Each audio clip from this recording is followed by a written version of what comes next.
Loneliness in a world that's always online. Let's start with a simple question.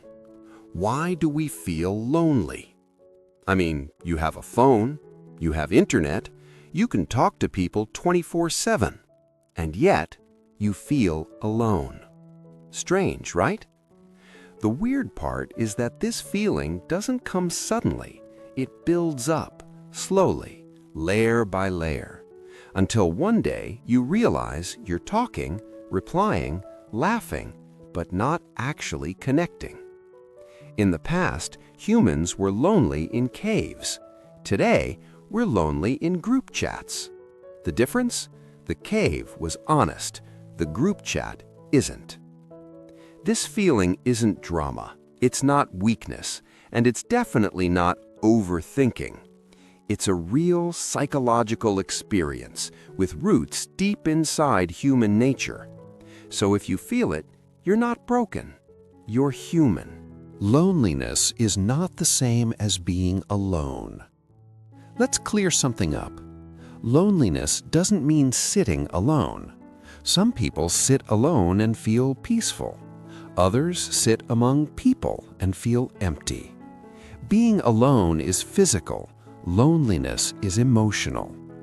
Loneliness happens when you feel that your presence doesn't matter, your words don't land, your emotions aren't received. You can be surrounded by people and still feel invisible, and your brain interprets that as disconnection, which is far more dangerous than simply being alone. The brain is naturally dramatic. Here's something surprising. The human brain is dramatic by design. Thousands of years ago, being alone meant danger.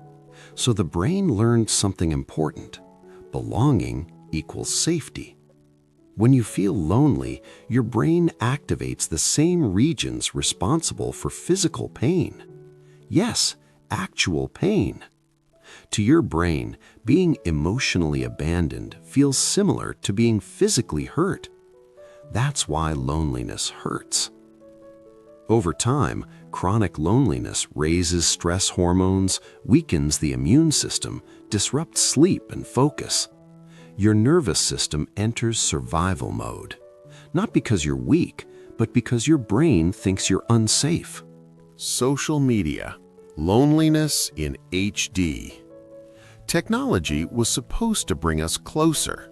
Instead, it did something smarter and more dangerous.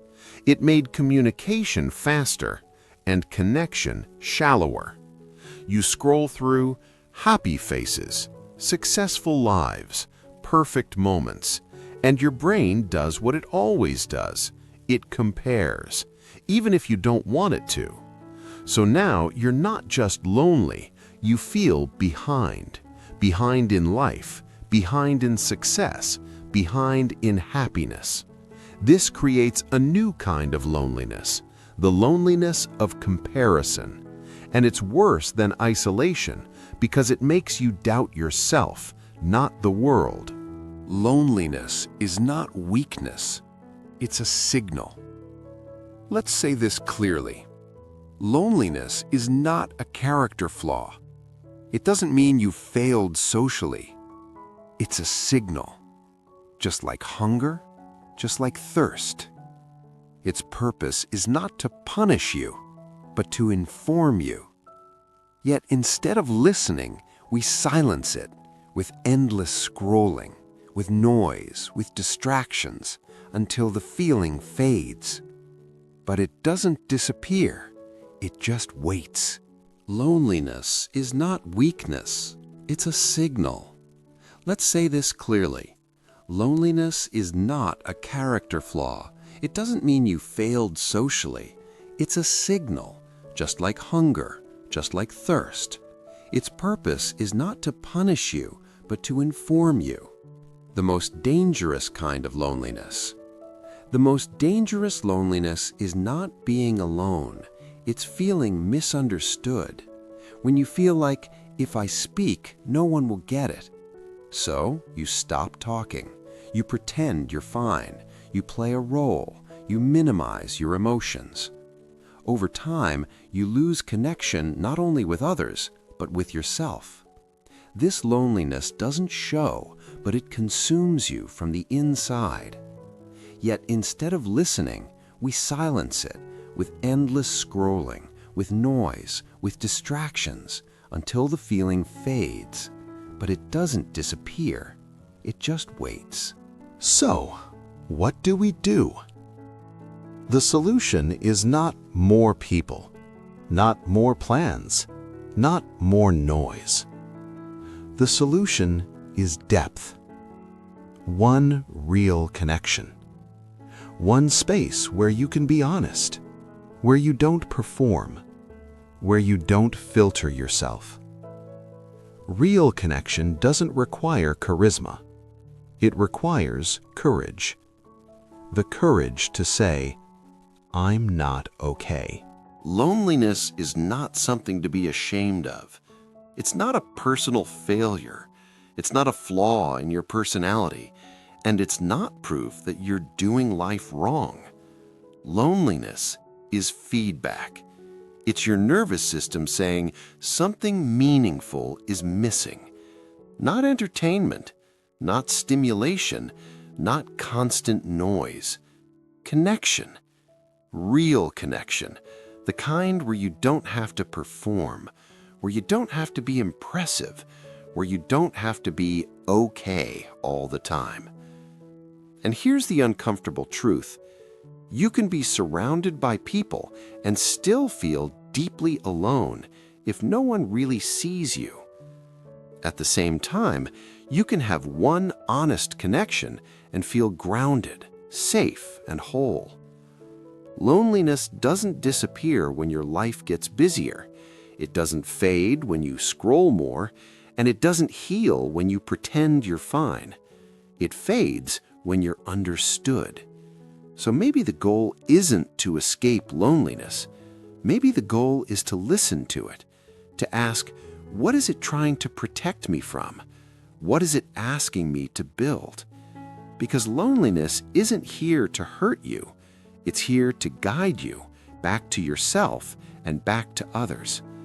So if you feel lonely right now, don't rush to silence it. Pause. Pay attention.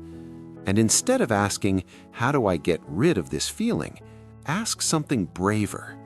Who can I be real with? And how can I start showing up as myself? That's where connection begins.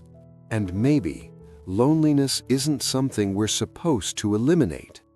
Maybe it's something we're supposed to understand.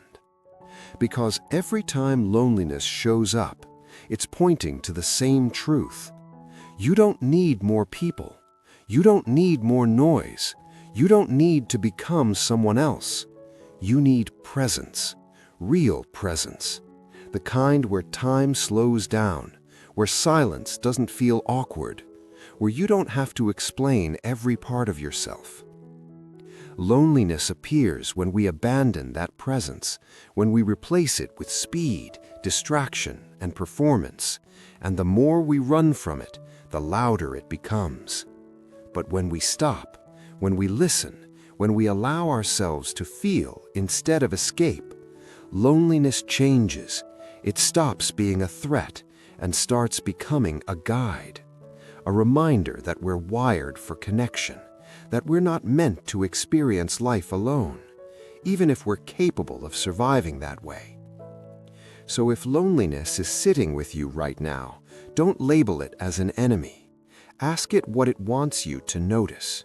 Because sometimes the feeling you're trying to get rid of is actually trying to bring you back to something real. And maybe that's the quiet truth behind all of this. Loneliness isn't the absence of people, it's the absence of honesty, with others and with yourself. And the moment honesty returns, connection follows, silently, naturally, humanly.